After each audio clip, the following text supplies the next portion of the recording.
die Pasterze. Der längste Gletscher der Ostalpen, da am Fuße von Gluckner. Das hat schon was, dass man da so nah stehen darf.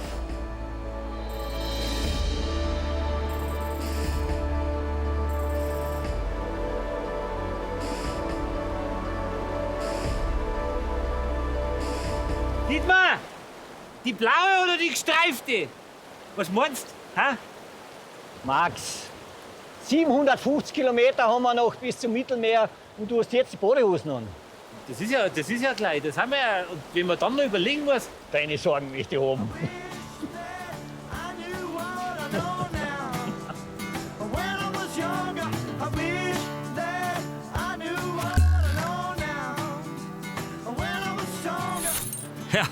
Ja, da kann man schon mal lachen. Aber wir werden das Meer schon noch sehen. Heute wandern wir in der Freizeit von den Alpen bis zur Adria. Vorbei an historischen Stockmühlen und dem einzig privaten Porsche-Museum der Welt. Zeigen einer urige Übernachtungsmöglichkeiten, quer in die Nationalparks Nockberge und Triglav und weiter auf, neben und in einem der letzten Wildflüsse Europas. Durch das Friaul bis ans Mittelmeer. Eine einzigartige Wanderung wird das. Gehen wir's mit? Ja? Gut. Das ist er, der Ausgangspunkt vom Alpe-Adria-Trail.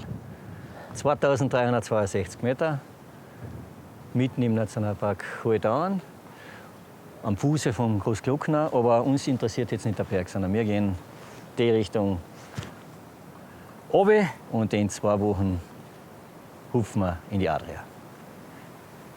Warum eigentlich genau da anfangen?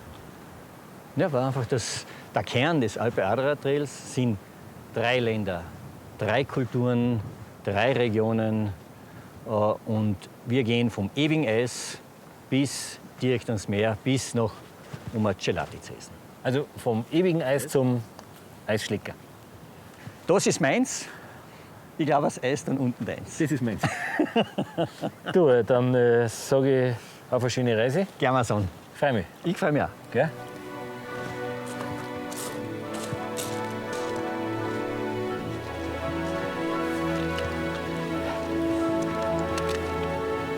Das ist schon ein Blick da raus, ha? Schau rein, das ist jetzt die Pasterzen. Aha. 1980 hat sie bis da gereicht.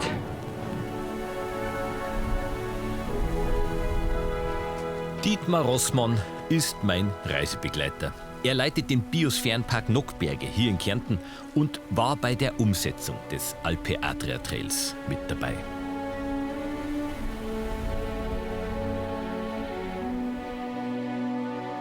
...750 Kilometer lang läuft der Trail durch Österreich und Slowenien bis nach Italien runter. Ja, das passt natürlich nicht alles in eine Sendung. Und deswegen machen wir in der Freizeit gleich 2 Ausgaben. Eine heute, die andere nächsten Sonntag. Das ist das Besondere. Begleiten Sie uns in der ersten Folge vom Großglockner in Österreich bis nach Slowenien. Wenn es jetzt nicht so ein Sauwetter war, du warst nur schöner, ha? Das gehört dazu, da in Das der gehört Gebirge. dazu. Was haben sie damals schon erkannt? 1930 bis 1935 haben sie die Großglockner-Hochhupfenstraßen gebaut. Ja. Und mittlerweile fahren da fast 1 Million Besucher auf einem Jahr. 1 Million? 1 Million, ja, knapp 1 Million. Straßen ist von Anfang Mai bis so Anfang November geöffnet. Und die größte Herausforderung ist im Frühjahr die Schneeräumung. Du kannst dir vorstellen, es sind ein paar Meter Schnee. Das ist klar. Von den 43 Etappen haben wir die schönsten für Sie rausgesucht. Zwischen 10 und 25 Kilometer sind die einzelnen Abschnitte lang. Also, schön zum Gehen.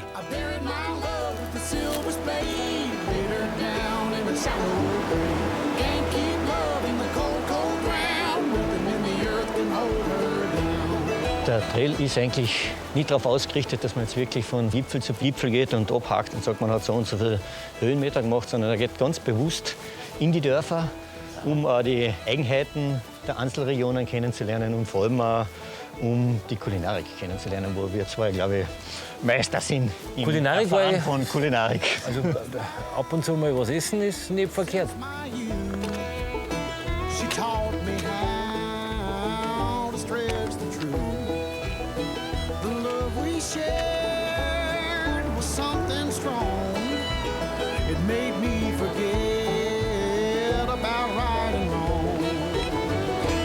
Da sieht man jetzt schön die Stockmühlen, wie sie so nach der Reihe aufgefadert nach unten stehen. Stockmühlen, Stockwerke. Stockmühlen, weil sie Also, wie Stockwerke aneinandergereiht sind, stehen seit ca.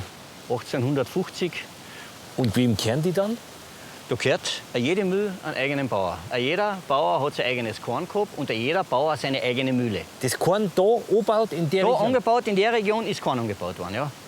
Das ist auch schön Ja, runtergefallen, das ist ja. Das Vieh war auf der Alm und die Talflächen sind eben für Getreidebau genutzt worden.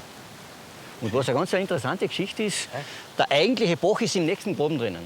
Jetzt haben sie das Wasser ausgeleitet und dann von Mühle zu Mühle geschickt, damit sie auch die Zuflussmenge besser regulieren können und damit sie vor Hochwasser geschützt sind.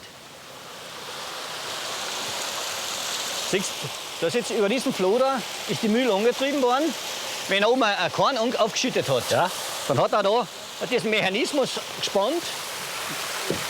Achso, und das sind die besonderen Mühlräder? Da sind diese sozusagen. besonderen Mühlen, das sind keine Räder, eben, das sind diese sogenannten Floder, die da verwendet werden. Und es gibt noch 2, 3 Standorte in Kärnten, wo diese Art des Antriebes verwendet wurden. Ein paar Meter weiter hat der nächste Bauer dasselbe Wasser wieder nutzen können. Also das ist sicher effiziente Energienutzung. Ja, finde ich gut. Und wenn kein Korn mehr drinnen ist, hat der Mechanismus ausgelöst und selbstständig geht es wieder weg und die Mühle bleibt stehen. Dann hat er Das nicht heißt- warten müssen, bis es fertig ist, sondern Der hat das Getreide reingegeben, das Korn, und ist heimgegangen. raffiniert. Hä?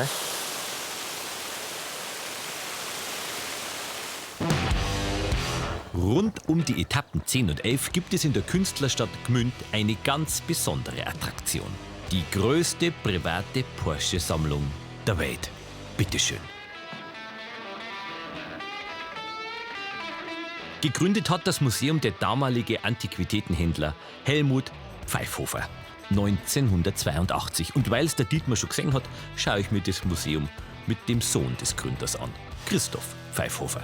Und ein Porsche in Gmund, weil Gmünd war nichts, also kein Krieg, gar nichts. Und da haben sich Räumlichkeiten angeboten. Der Professor Ferdinand Porsche hat den Katschberg, das war damals der höchste Pass Europas, zum getestet. Freilich. Und Gmünd war ein strategischer Punkt. Und dann sind solche Autos entstanden. Da sind so oder? eine Autos entstanden. 44 Coupés und 8 Cabrios. Es hat in Gmünd keine Autos gegeben, das war natürlich eine Sensation. Baujahr 48? 51. 51. Ja. Erste Serie Stuttgart. In Gmünd ist man ja weggegangen 1950 und das ist die erste Serie Stuttgart. Bei dem zum Beispiel war es so, da war vor 1,5 Jahren ein älterer Mann da, dann sagt er, er hat jetzt den richtigen Platz für sein Auto gefunden. Er möchte mir gerne sein Auto verkaufen. Dann habe ich gesagt, ja gern, bitte, was ist es denn? Dann sagt er, 51er Coupé. Dann ist mir natürlich bei mir die Herzen in die Augen gewesen, dann haben wir natürlich das fix machen müssen.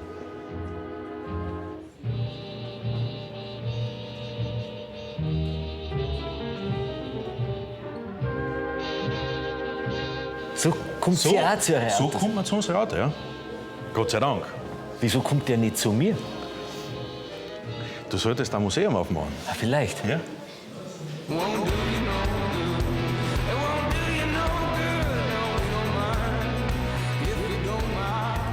68 Autos haben die Pfeifhofers, 28 passen aber nur in den Stadel. Deswegen werden die Modelle auch regelmäßig ausgewechselt. Bei 56er in alle Variationen. Alle Varianten, ja. Das Auto zum Beispiel, da war ich ein kleiner Bub, da war ich vielleicht 4, 5 Jahre alt. Hat mein Papa natürlich schon ein paar Autos gehabt. Und das Auto war seit 1961 immer in Gmünd. Und der Großgrundbesitzer damals ist mit dem Auto bei der Shell-Tankstelle in Gmünd gewesen. Und ich bin hingegangen zu ihm, weil ich halt auch ein bisschen frech gewesen bin, und habe gesagt, was wirst du mit dem Auto einmal tun, wenn du gestorben bist? Dann hat er gesagt, wenn ich einmal im Himmel oben bin, weil ich oben aber schauen, wie du fahren wirst. Und jetzt gehört er uns. Das heißt aber, dass dein Vater schon vorher angefangen hat mit dem Sammeln. Also, Ja, der Vater ist ja mit 4 Konstrukteurssohnen in die Schule gegangen und hat dann immer wieder die Liebe zu Porsche gehabt. Hat 1, 2, 3 56er gehabt für den täglichen Gebrauch. Dann sagt die Mama, du, jetzt hast du schon so viel Auto, Gmünd, die Geburtsstadt, mach ein Porsche-Museum. Und so ist das 1982 entstanden. du bist ja ein ganz armer Kerl. Du hast ja überhaupt keine Chance nicht gehabt, dass du jemals irgendwas anderes hättest machen können in deinem Leben. Das ist ja schrecklich. Ja, das hat bei mir als klein angefangen. Da hat mich der Virus erwischt, aber lässt mich nicht los. Du hast gar keine andere Chance nicht gehabt. Nein, ich wollte auch, aber keine andere haben. Geh mal her. Ja. Ein Besuch im Museum kostet 8 €. Und wenn's Glück haben, dann sehen es die Pfeifhofers auch mit ihren alten Modellen ein bisschen umeinander fahren.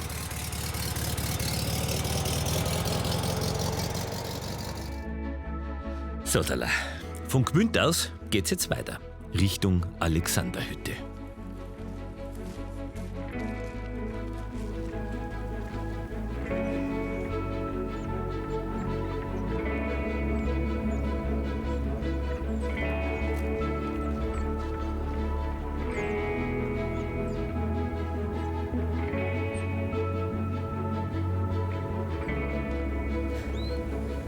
Der zieht sich ganz schön weit hinaus, der Milchstädter. Ja.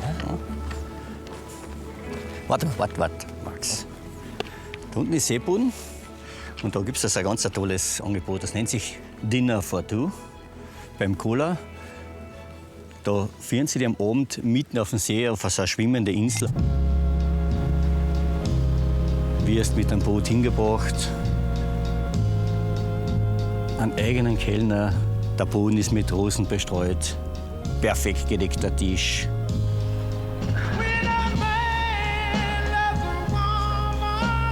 8 Gänge Menü. So, einmal den Sauvignon Blanc von Savatti aus Gamnitz in der Steiermark. Romantik. So, bitte sehr schönen guten Appetit. Da gehört der See dir und deiner Liebsten alleine. Ist das nicht schön, Max?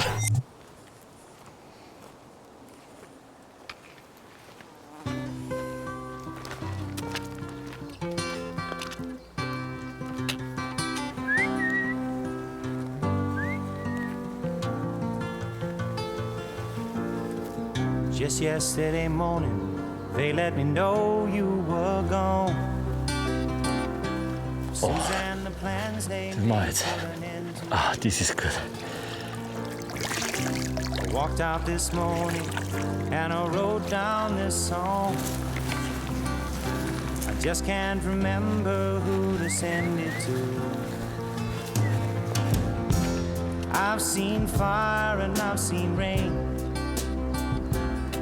I've seen sunny days that I thought would never end.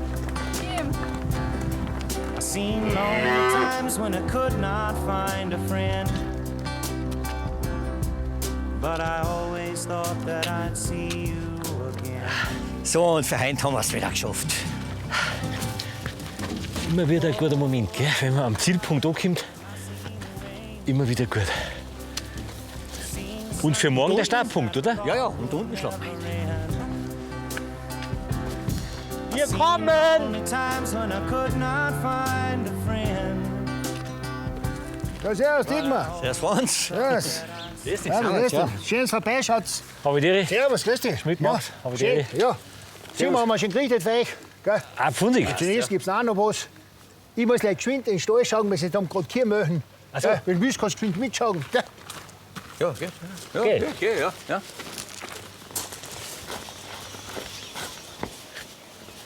Aber ich komme wieder. Wie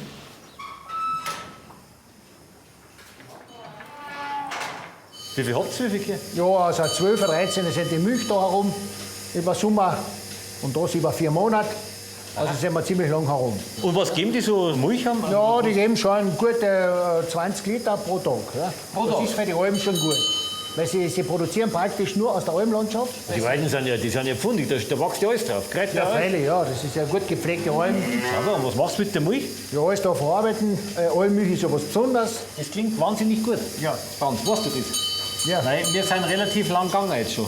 Ja? Ja. Ist schon hungrig, oder? Ja. Ja. So, die Herren. Da haben wir aber eine gescheite Jausen, gell? Sauber, ja so schön muss hungrig. das sein. Gell, ein bisschen was selber gemacht. Geh weiter, sitzt die Ich her. hab schon wohl verdient heute, gell? Ja. Alles von euch. Ja, das sind alles selber gemachte Sachen, speziell von der Kaserei. Ein Bergkas, ein Tilsiter, ein Frischkas mit Kräuter. Dann haben wir da einen Schmalzkas, der Kochkas und vor allem die Almbutter. Die wertvolle, die was die Kraft von der Alm hat, die Farbe von den Anika sind da drin. Finde ich gut. Wurst macht wer bei euch? Das machen wir alles selber. Auch noch selber? Ja. Ist das deine Hütten? Ja, 20 Jahre haben wir es ungefähr. Gekauft oder gekriegt? Da haben wir Oder? dann gekauft in einem ganz schlechten Zustand. Das war alles abwirtschaftet, keine Almwirtschaft und nichts mehr betrieben wurde. Und dann haben wir das alles wieder ein bisschen aufgebaut. Und dadurch haben wir wieder so viel Kühe da und wieder so viele Blumen da. Die Das habt ihr- Kulturlandschaft, gell? Die Alles ihr gemacht? Kulturlandschaft, das haben wir da wieder alles hergerichtet. Und jetzt können wir aus dem wieder schöpfen. Das Interessante ist, dass man das selber gestalten kann, dass man selber werken darf da, weil wir sind eigentlich, uns gehört nichts, wir sind alle nur Gäste auf Zeit da. Und jetzt mit dem Alpe Adria Trail ist ja auch nicht schlecht, oder? Kommen ein paar Wanderer vor, sind freilich kommen ein paar Leute, oder? Viel von Alpen Adria Trail, gell, die den ganzen Tag unterwegs sind, die natürlich gern auf Nacht ein bisschen abrasten und was Gutes zum Jausen und zum Essen kriegen und nächsten Tag wieder weiterziehen. Dass sie da wieder auftanken können für eine Nacht. Ja. Gell, jetzt lasst euch einfach schmecken, greift es zu. Ja, das machen wir jetzt. Und Mahlzeit, Jetzt greifen wir gell? zu. Danke, der Chef. Mahlzeit. Okay. Pass auf, jetzt geht das da oben auf. Oh, das ist eine Butter. Einkaufen? Weiter. Der hat schon was, gell? Es gibt ja nichts Schönes wie eine Brotzeit. Sehen wir schon runter. Da hinten sieht man sogar den Triglav, den höchsten in Slowenien. Italien. Slowenisch kannst du ja, Italienisch? Du kannst das, ne? Ich kann nichts Slowenisch, gar nichts. Kein Wort. Nicht? Nein. Italienisch? Wozu? Auch nicht. Ich meine, du kannst das. Ich kann das nicht. Ja, dann müssen wir was lernen. Ha?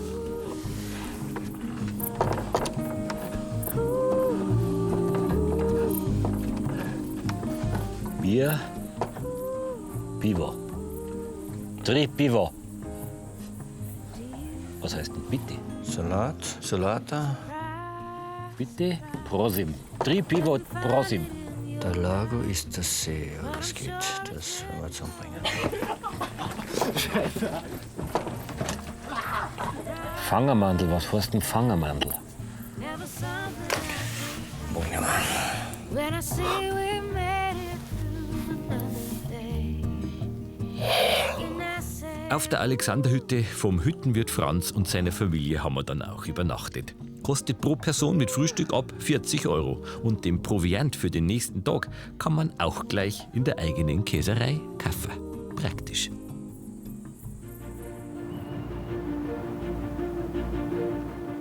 Jetzt sind wir in der Heimat vom Dietmar. Als Jäger ist er der perfekte Wanderführer in den Nockbergen.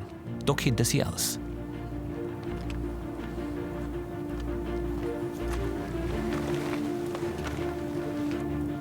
Ist eine besondere Gegend da, oder? Meine Heimat, die Nockberge. Da wird aufgefallen sein, dass sie so komisch rund sind, so eben wie die Nocken. Daher kommt auch der Name. Es ist das älteste Gebirge in den Alpen und dadurch sind sie dann so stark abgewittert. Daher diese Runde, dieses fast familiäre, dieses gemütliche. Oh. Schau mal. Kennst du das? Ist ein Hirsch. Es gibt da Hirschen. Gibt genug Hirschen, ja. So, dass sie reguliert werden müssen, dass sie abgeschossen werden. Als Bauer haben wir eine Vermarktungsstrategie aufgebaut, die bäuerliche Vermarktung Nockfleisch, wo wir vor allem das Rind vermarkten, aber unter anderem auch natürlich den Hirsch. Also da werden ca. 100 Stück Rotwild im Jahr aufgearbeitet und dann die Einzelteile verkauft. Die besten halten wir natürlich selber. Das ist klar, für mich. Wenn du ordentlich aufführst, kriegst du auch was. Gut. So von der Vegetation her wird schon dünner jetzt, oder? Also die Waldgrenze haben wir eigentlich schon überschritten. Jetzt sind wir schon da im Bereich der Baumgrenze. Die Zirbe, das ist unser Baum. Das ist der Charakterbaum der Nockberge. Es ist auch das größte Zirbenwaldvorkommen Europas. Und Charakterbaum deswegen, weil uns Menschen ein bisschen ähnlich ist. Zach, widerstandsfähig, ausdauernd. Du übertreibst gerade überhaupt nicht, oder? Was, Nein. was du für einer bist. Überhaupt nicht. Dieser Heldenstatus, verstehst du?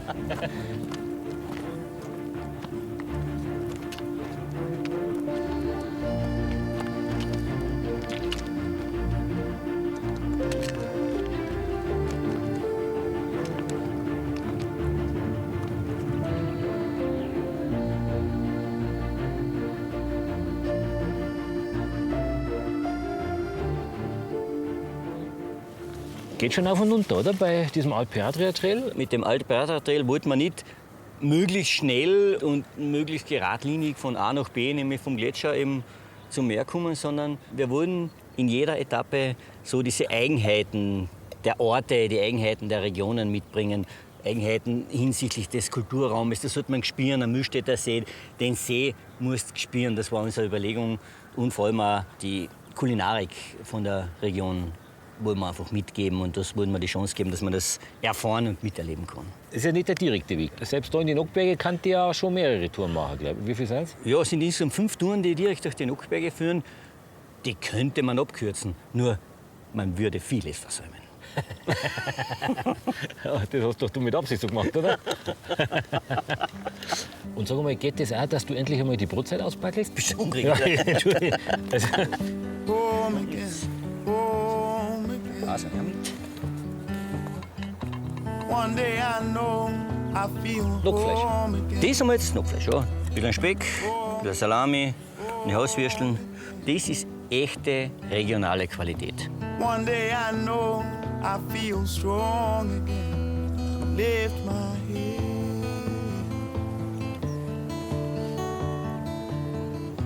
Many times I've been told all this talk will make you old. So I'll close my eyes, look behind, moving on. Moving on, so I'll close my eyes, look behind, moving on.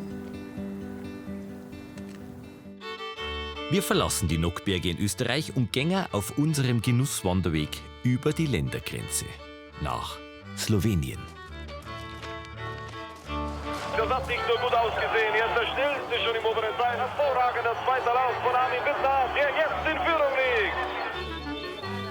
mal Kranzka Gora, da haben wir Deutschen ja im Slalom legendäre Siege gefeiert. Ja, oh. Armin Bittner 90, der Felix Neureuter 2014. Und? Ja, nehmen wir Mario Matt, an Thomas Sickerer, an Benny Reich. Brauchen wir noch ein paar? An Hirscher, an Meier. Das sind Da zählen wir nichts beim Skifahren.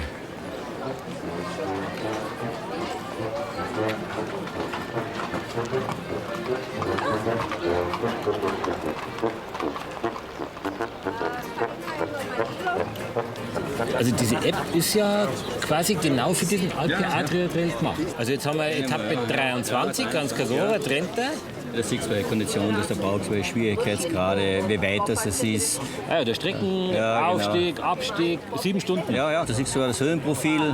Die Tourbeschreibung, Höhenprofil. Und wenn du weiter unten schaust, siehst du noch die Ausflugsziele. Ich glaube, 21 sind es bei der Etappe. Unterkünfte, die auf der Route sind. Also, da kannst du wirklich sehr gut vorbereiten. Ja. Aber brauche ich ja nicht, weil ich habe ja quasi eine App auf 2 Füßen. Du Weg, du hast den nie. Ja, wirklich. Gehen wir's. Ja, gehen wir. Mal wieder. Natürlich gibt es eine Internetseite, da können Sie auch Ihren Gepäcktransport von Hotel zu Hotel planen. Das Einzige, was man nicht planen kann, Sie sehen's, das Wetter. Danes stara svajsiva, pozna se težko bremenit, postala sva tako ranljiva, mnogo prehiter je za naju svet.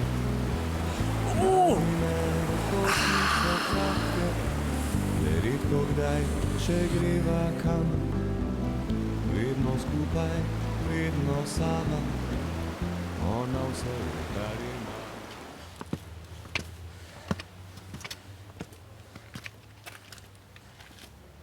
Im Ersten Weltkrieg haben sie die Poststraßen über den Russetschpass mit mehr als 10.000 russischen Gefangenen errichtet. Und im März 16 ist dann eine Lawine abgegangen und hat mehr als 100 dieser Arbeiter verschüttet. Und 1917 haben sie dann eben diese Russenkapelle im Gedenken an diese Verschütteten errichtet.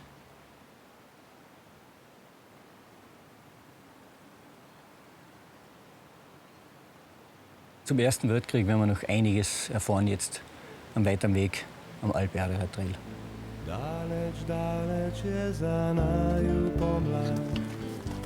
Schau, da sieht man es jetzt schön. Das ist das Gesicht von dem Mädchen.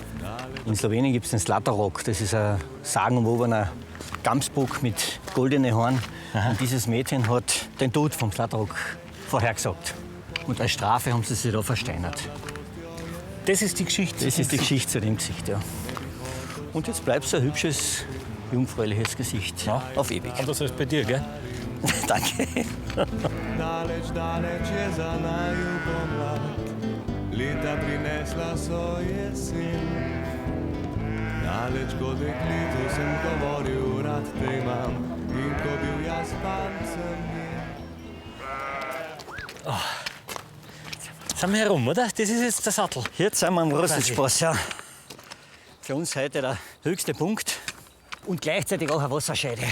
Das ist eine Jeder Wasserscheide. Regentropfen, der jetzt hinter uns fällt, fließt nach Norden, dann Richtung Drau und nach Osten ins Schwarze Meer. Ja, und da Und wird jeder dann... Tropfen da fließt Richtung Adria, Richtung Mittelmeer. Da wollen wir mehr hin, gell? Ja, da müssen wir hin. Oh, wie viele Kilometer haben wir noch? Ja, ich glaube 260. 260. 260, ja. Schon mal ich. Aber da haben wir noch einiges. Ja? Da kommen wir jetzt vorbei an der Socha. Das ist sicher einer der schönsten Wildflüsse Europas. Nicht zu vergessen, der beste Weißwein Italiens. Und? Das Meer.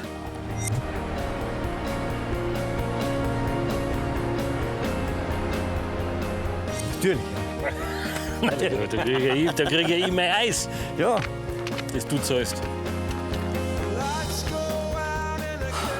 schauen wir mal auf wieder, oder? Ja, das ist ein schöner Fleck.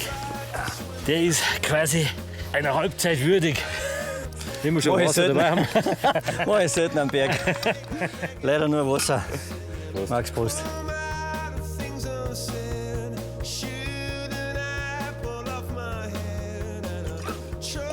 Aber wenn wir unten sind, Da sind wir schon in Slowenien. kann ich schon 2 Bier bestellen. Pass auf. Probieren wir. 2, also zwei Pivo, Bier, Prosim.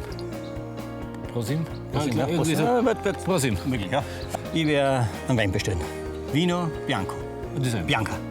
Bianca. Bianca Ja, wenn bestellst wir du auch schon, noch, wenn oder was? schon, ja, natürlich, wenn schon der beste Weißwein von Italien wächst, dann werden wir aber den trinken. Ne? Gut, dann nimm ich den Bianco und du nimmst die Bianca. Passt ja. Also, dann bis nächsten Sonntag in einer Woche zum zweiten Teil.